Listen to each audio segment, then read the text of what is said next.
A couple of weeks ago, I asked for your hot takes about The Simpsons, and with over 1,600 comments, you guys didn't hold back. Some were so spicy they could even rival the merciless pepper of Quetzalcoatl.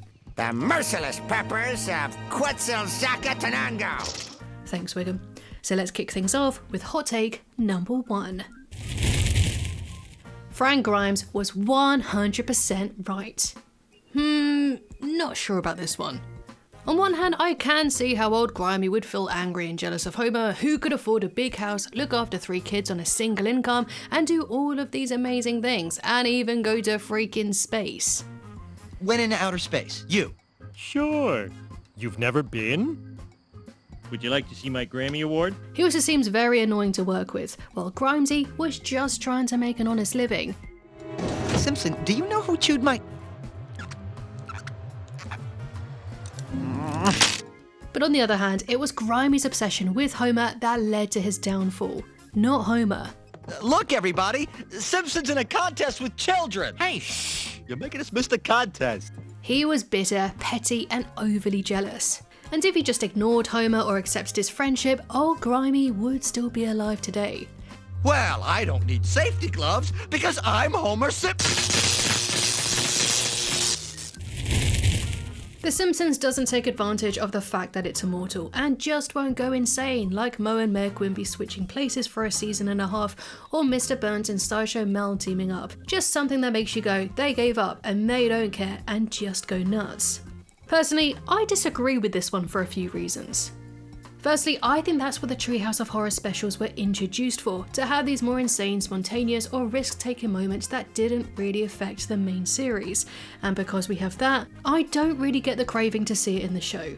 But saying that, they have gone pretty crazy at times. They have taken many risks in the series, but more as one-off episodes, like Lisa the Boy Scout, Bart's Birthday, or the Simpsons spin-off showcase. But those episodes wouldn't really be standouts if those wacky choices were more common. I'm glad Hank Scorpio wasn't the villain in the Simpsons movie. I love him, but part of what made him funny and likeable was how he was not an antagonist towards the Simpsons, despite being a supervillain. I agree that Hank Scorpio would be far too likeable to make me really urge for the Simpsons to return and save Springfield, considering where we left him in You Only Move Twice. Well, my family wants to move back to Springfield. Let him go. You'll stay here with me. We'll go bowling. I guess you could have had a small arc at the beginning of the movie which would have shown a shift in Scorpio so he was more of this evil maniac, but that might have confused filmgoers who hadn't seen the episode, since they wouldn't really know who he was or why he had changed. My goodness, what an idea. Why didn't I think of that? The writers at the time said they wanted to make a movie that would appeal to people who haven't seen the show before, so I can definitely understand why they decided to go with a new villain. A villain that was perhaps more corporate, political, and unlikable than Scorpio, who, let's face it, is just too lovable. But still, as a huge Albert Brooks fan, I'm very glad they at least brought him back to perform in the movie. Sir, I'm afraid you've gone mad with power. Of course I have. You ever tried going mad without power? It's boring. No one listens to you. Otto Man is an incredibly underused and appreciated character. I actually made an entire video about this because I felt so strongly about it, though it is one of my least watched, so I'll voice my opinion here. But yeah, I totally agree. Otto had this unique potential to sit right between authority and rebellion, especially in Bart's world, kind of like a bridge between the rule makers like Principal Skinner and the outcasts. I got held back in the 4th grade myself. Twice. And look at me, man. And for a while, it felt like he could have been a really meaningful figure in Bart's life. He was that rare adult character who got on with Bart as their relationship was built on mutual respect. Otto, you know I respect you. I mean, you always let us throw stuff at cars and try to tip the bus on sharp turns. And sure, he's reckless, but his chill, relatable nature made him someone that kids like Bart, Nelson, or Jimbo could have opened up to more. I'm gonna leap over Springfield Gorge on my skateboard. Cool! Early episodes actually showed him giving advice and having heart-to-hearts with them, while also being this young adult who hasn't quite worked out his own life yet. He felt like a flawed but caring presence. So yeah, I am surprised that he has had so few good, solid character moments, and his presence only got more and more sidelined, so he never really grew into a deeper role that I genuinely wanted for him. Oh wow, Windows. I don't think I can afford this place. Santa's Little Helper and Snowball 2 are wildly underused. So much comedy potential wasted. I think maybe Snowball specifically could do with some development because I feel like there have been some really brilliant Santa's Little Helper episodes, like when he was adopted by The Simpsons, when he had puppies, and when Bart couldn't get him to behave. We also got to learn a bit more about his mum. But I guess we haven't really seen that for Snowball. All we seem to know is that she's part of a long line of other Snowballs, which is funny for a one-time gag, but I do think it would be good to have a bit more development in a different side to her. But in terms of them being quote-unquote wildly underused, I'm not too sure.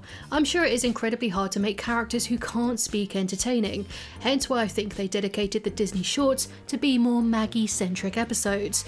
The short time frame allows just enough drama, and the separation of it from the main show allows Maggie to enter storylines that don't need a lot of dialogue.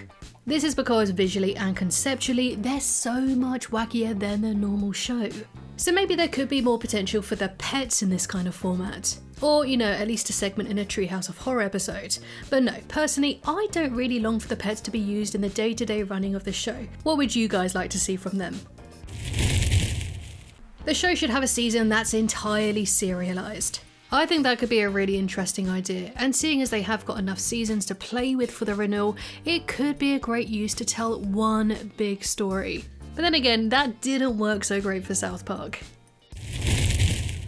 Maggie's violent tendencies is one of my favourite running jokes. I do think there was a time when it worked really well, because early on Maggie's violent moments were clever because they played off the surprise of a baby doing something totally unexpected. Keep her away from me, Marge. She's got that crazy look in her eyes again. Like in Who Shot Mr. Burns, having Maggie be the shooter was so wild because it flipped all the usual crime drama tropes, and that's what made it funny because they were parodying the genre. This was the same with Itchy and Scratchy and Marge in season 2, with her hitting Homer with a mallet, sparking this whole conversation about TV violence. And it was smart because the act was so out of left field for a baby that it justified Marge's over-the-top response. Even later, in episodes like Bye Bye Nerdy, where she shoots Homer with a nail gun while laughing, or in the Simpsons movie where she saves him by dropping a rock on Russ Cargill's head. What a great little accident you turned out to be. It worked because it played off that contrast between her innocence and the chaos that she causes. It ties back into the earlier gags and makes her feel like this cute little wildcard or unexpected hero. But at the same time, I can understand the way it's been so exaggerated has kind of killed the joke for some people. Like in the Full Monty, where she pulls out a gun on Mr. Burns again, or when she takes out Fat Tony's guys with a rifle that she stashed in her crib. And also there's the stuff like her threatening Marge with a knife in the monkey suit. That just felt really off because Marge is one of her favourite ever people. To me, the gag works best when it's grounded in that sharp contrast, the sweet silent baby doing something slightly unhinged. It adds a fun little twist to her character without going too over the top. She's a freak! What baby does that? I think The Simpsons season 10 to 14 are underrated, especially 11 and 12 where they began their meta journey of joking why are we still on the air, and truly messing with audience expectations. These seasons do have some very iconic episodes. You have Viva Ned Flanders, Bart the Mother, Behind the Laughter, Bart to the Future, and Alone Again Natra Diddley. So there were some real risks being taken here, which I think was needed considering that the show had been running for 10 seasons by this point. But that's not to say that there weren't some risks that didn't quite hit. We are the jockeys are we. You also had 8 Misbehavin', Weekend at Burnsies, 3 Gays in a Condo, and Large Marge. It really did mark a shift in the show that dialed up the wackiness to 100, but at the same time, I do appreciate it was taking risks and the characters to places that they haven't really been before. And Mr. Anderson 9323 had the most popular hot take, which was, Marge doesn't defend Homer enough from Patty and Selma. And yeah, I agree, if any of my family spoke to my husband like that, they wouldn't be anywhere near my house, let alone as welcomed house guests who I'd then cook for. Like, just take a look at these examples. Hello, everyone except Homer.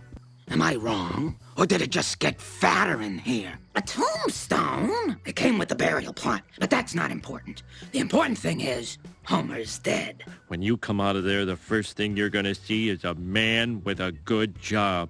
Yeah, the doctor. Thankfully, there have been some cathartic times where Homer has stood up for himself, like in the episode I Married Marge, but it would be nice to see Marge stand up for Homer in a way that pushes her usual reaction. But I guess her more calmer response stays true to her role as the peacekeeper in the show, more concerned with her family's happiness and well-being rather than creating more conflict. And maintaining a balance with her sisters definitely plays into that. We've also seen that her relationship with them as a child placed her as the more submissive sister, who perhaps was bullied by them too, and sometimes those relationships are really hard to grow up from. But still, taking the whole staying true to their characters out of the mix, she definitely should give her sisters what for sometimes. There seem to be a lot of hot takes about Lisa's love life specifically. Like with the first one here, the amount of love interest Lisa has is unnecessary, and her ending up with Milhouse in the future just makes it all worse. And then you also had Lisa should not end up with Milhouse and they need to stop being put together in future episodes. She deserves Nelson. In the show, Lisa has been paired up with at least 9 boys, which, let's face it, is a lot for an 8-year-old girl. You had Milhouse, Nelson, Colin, that guy Nick, Edward Cullen, Luke Stetson, Ralph, a guy called Brendan, Beta Becky, and so on and so on. And I do get that perhaps she's the only girl who could get these kind of storylines with school crushes, but all of my favourite Lisa episodes are when she's trying to accept herself for who she is. Like Summer of 4'2", Lisa the Beauty Queen, Lisa's Belly, and Moaning Lisa. She doesn't need these boyfriend episodes to make her interesting. Sure, throw them into the mix sometimes, but honestly, I think it just reduces the scope of her character when she's more paired up with them just so there's a B-plot to the episode. Lisa's date with Density is, in my opinion, the only really good Lisa in Love episode, hence why I feel a lot of people would rather see her with Nelson rather than with Milhouse. It was just a better story, and their differences kind of made them seem like they'd work. And I do think the show recognises this, as quite a few times she's shown to be with Milhouse in future episodes, but she's very unhappy with him. Like in Holidays of Future Past, where she, being with Milhouse, admits to Bart that she still talks to Nelson. Should I have married Nelson? 'Cause we still talk on the phone. But even still, I don't believe that Lisa needs to be with Milhouse or Nelson, or anyone in Springfield. To me, her relationship status is the least interesting thing about her. For how long the show has aired, I personally feel like the characters' lives should be able to change and their character should progress. Barney should have stayed sober, Moe should have married Maya, Selma should have kept her daughter, Todd should have stayed an atheist or at least agnostic, Comic Book Guy should have had a kid or at least depict his wife as being pregnant, and Milhouse's parents should have stayed divorced. I know that some of these characteristics are part of them and a part of the joke, but it's getting old. I agree that some of the shifts in characters have actually made them better, going all the way back to when Lisa became a vegetarian and the writers stuck with it. It suited her ethics. I do think sometimes though, if they were all to be normalised, with the town drunk getting sober or the most single guy in Springfield getting married, you'd be left with a lot of quote-unquote normal characters without much scope for stories. And yeah, it is really annoying when the writers tease a status quo change just to never follow through with it, or take it anywhere interesting. Lisa and Marge need permanent best friends. Why does it seem like the writers want the women of the family to be isolated and lonely? I love this hot take, as it's something I have never ever thought about before. Both of the characters have really struggled making friends, while their husband or brother thrives socially. Marge was also betrayed by her Springfield gals to open up her own pretzel company, and Lisa's friendships just seem very horrible. Lisa has a big butt. Lisa has a big butt. Lisa's only mild consistent friend is Janie, but even she's been mean to Lisa and labelled a fair weather friend. Jeez, lighten up, Lisa.